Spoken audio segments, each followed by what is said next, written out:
இன்னைக்கு காலையிலே பேஸ்கெட் எடுத்துகிட்டு கத்திரிக்காய் பறிக்கலான்னு கிளம்பியாச்சு. வீட்டு வாசல்லே ஒரு கத்திரிக்காய் செடி நிற்கிது.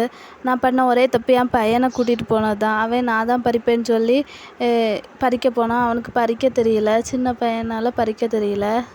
ஒரு வழியாக 2 பேரும் சண்டை போட்டு எடுத்து பறிச்சுட்டு அடுத்த செடியை பார்க்க போயாச்சு. ஒரு 4-5 செடியில் 2 கத்திரிக்காய் 3 கத்திரிக்காய் அப்படி கிடச்சிச்சு. ஒரு கத்திரிக்காய் வந்து பார்க்காம விட்டு பழுக்கவே செஞ்சிச்சு.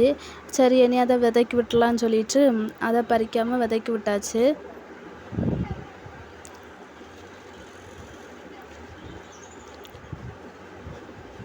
இனி சின்ன சின்ன பிஞ்சு காய் மட்டும் இருக்குது. அது இனி விளைஞ்சதுக்கப்புறம் அதை பறிக்கணும்.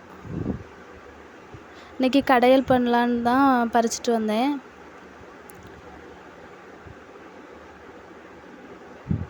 மொத்தம் இவ்வளோ கத்திரிக்காய் கிடச்சிருக்கு இன்றைக்கி.